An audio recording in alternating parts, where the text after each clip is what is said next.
Hello, this is Pastor Marcus D. King, and welcome to Daily Applications. People will push the wrong buttons, and what's in you will come out of you. You can't let foolish people make you act like them. This sermon teaches you how to stay cool when dealing with the fool. We'll look at some principles found in 1 Kings chapter 2 that will help us stay cool in every situation. So let's tune in to part 2 to learn how to stay cool when you're dealing with the fool. And we see that he began to say, I'm going to make myself king. You know what he did, Ron? He began to go around telling everybody he's the next king. But here's the problem. David himself, being the father, didn't even take time to discipline his son. In other words, he didn't tell him, listen, you're not supposed to do that. You're disrespecting your father. You need to just be quiet and wait your turn. And when I tell you it's time for you to move up, it'll be time for you to move up. David didn't even say nothing. That's what happened with a lot of children today. You got parents who won't even say nothing to their kids, who won't even say nothing about the challenges that they're facing, won't even say nothing about the things they're doing, because many times we think what they're doing is cute.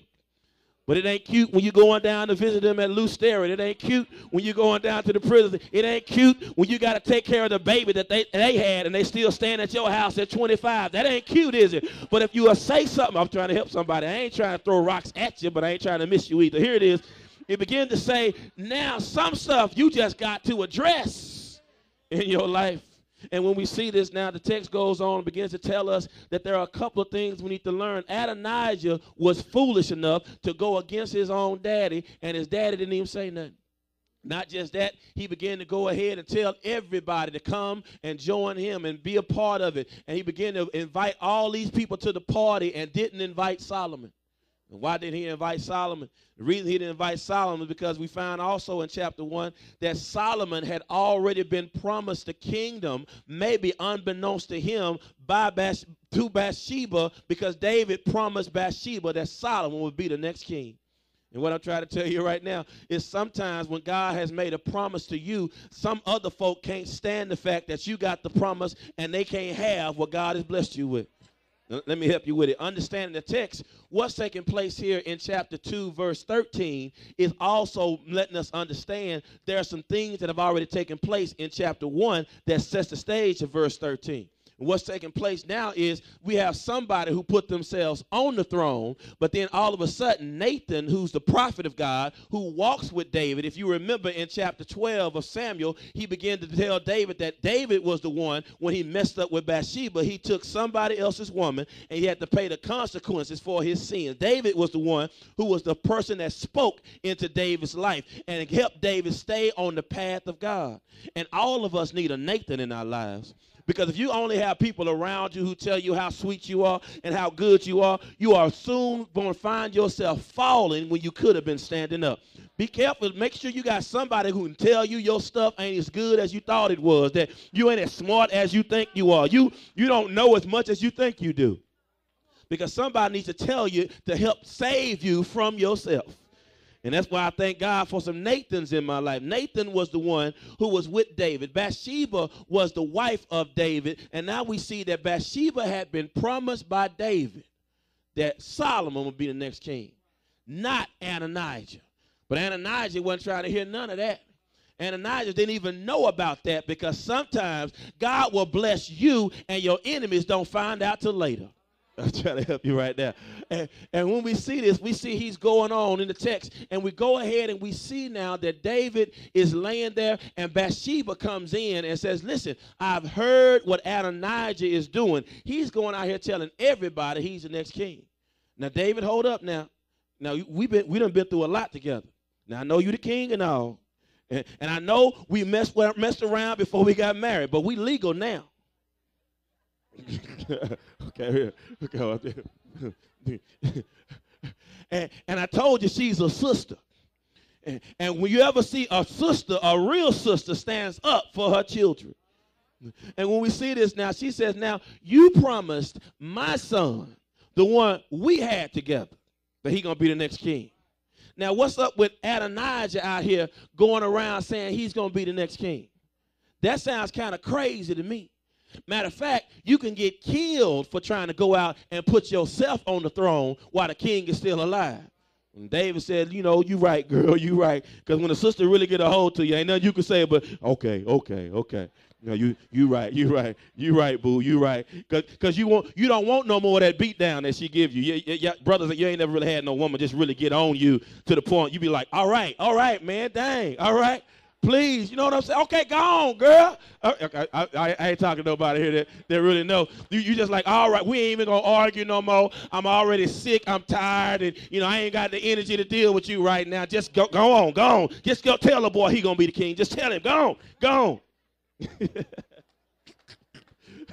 And we see now, she says, listen, I'm not going to just let this go by. All of a sudden now we see Adonijah is finding out that now Solomon is going to be the next king. How do you find that out? Because now David said, now I want to flip the script. I want you now to get Nathan and go and make a party for my son Solomon. Put him on my beast.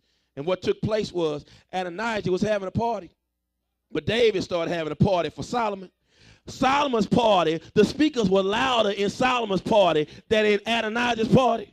So much so that Adonijah didn't know what was going on. It was like, who is that basing like that? I don't know. What's going on out here? What's the deal? And he heard that Solomon is going to be the next king. Oh, you know what happened, don't you? Adonijah got scared. Matter of fact, the text tells us in chapter 1 that he got so scared, he knew he could get killed. He ran to the temple of God and put his hands on the altar, praying that wouldn't nobody kill him. Yeah, because when you're doing wrong, you know you got to go run to the Lord.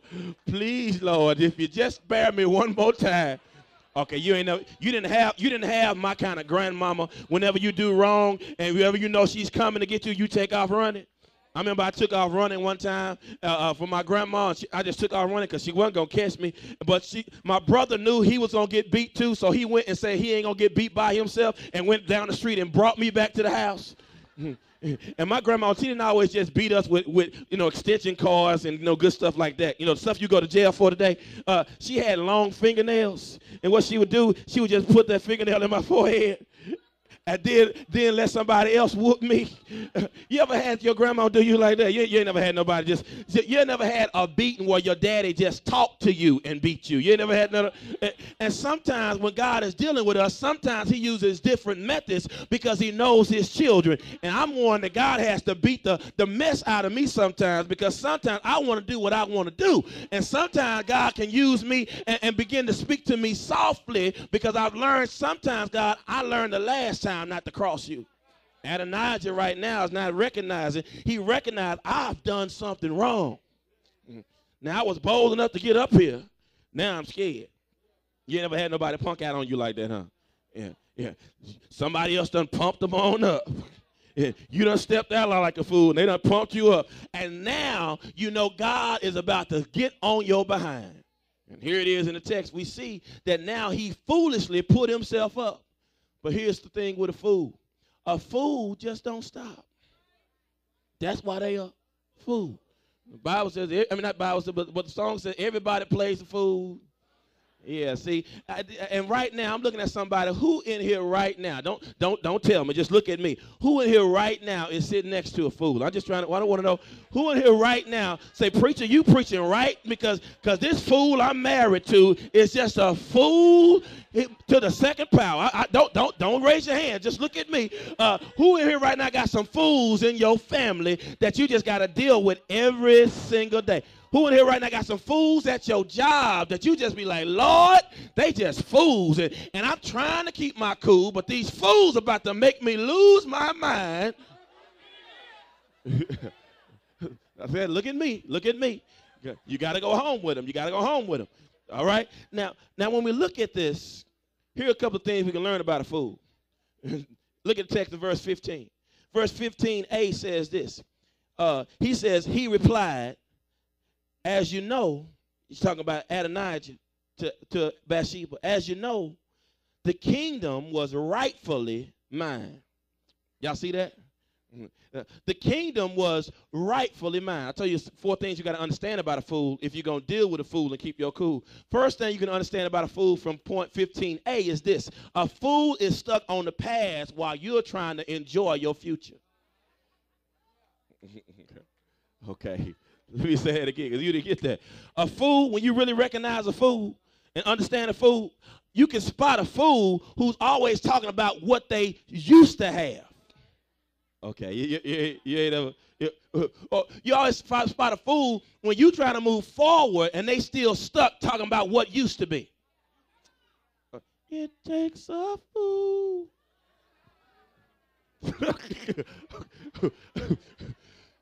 You ever had some people, you've moved forward in a situation and they still talking about what they could have had?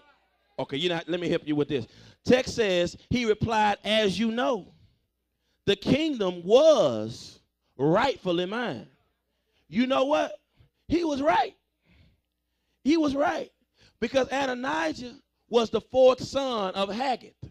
He was the fourth son of David. And when we see this, in order, there were 3 people before him that was supposed to get the kingdom. But the first person that was supposed to get it was Tamar's rapist by the name of Amnon. Because David had a son by the name of Amnon who raped his daughter Tamar, and he couldn't be king because he was too freaky. He was incesting. And he couldn't control himself. So his younger brother Absalom ended up killing him. So that knocked him out the way. Second king was Cheliab. We don't even recognize who he is too much because that's one son that wasn't talked about too much. When you look at text, the text pretty much kind of alludes to the fact that he must have died at a young age. We don't hear much about him. Then we have the third son that was in line by the name of Absalom. Absalom was this brother who looked like Denzel and Boris Kojo together. So I'm like, oh. That's an old dude and a young dude, by the way. That's an old raisin. I'm trying to help you that. But he was Hollywood, all of that. Brother had long hair. Matter of fact, he had long dreads because he was a brother. But he ended up, because he had killed his brother already, and now he did that in defending his sister, but now his daddy hadn't spent the time with him that he thought he should spend. And so now he started to try to overthrow his daddy's kingdom. And when he ended up trying to do that, he went to war with his daddy, but his daddy wouldn't fight him. And sometimes kids go to war with their daddy, and daddy won't even fight, because some daddies recognize, if I really wanted to hurt you, I could. Okay, I try to help you right now. I try to help you. When we see this now, because he was disobedient, he was riding one day on his horse in war, and guess what? Them long, nice dreads, because he was a handsome brother, and he was doing stuff, his long dreads got caught in a tree while he was riding on a horse, and he ended up breaking his neck, and he died. What I'm trying to tell you is sometimes when you on your high horse doing things that you ain't supposed to be doing, you might end up breaking your neck and dying. Okay. And what I'm trying to tell you, he got tangled up in something because he was too high and thought too much of himself. And I'm trying to tell you right now why some brothers get caught up, because we get caught up because we think more of ourselves than we should. And sometimes God has to tie us up and bring us down and show us who's really in charge. So that's 3 brothers out of the way. Leaves Adonijah ready for the throne. And here's the thing. He knew it, but God knew him. Okay, let me help you. Sometimes you might be the next in line, but that's only from man's point of view. Sometimes it might be your time, but it ain't your turn. Let me help you right there. You might think it's your time, but somebody else gets what you're supposed to get yourself because you thought you was next.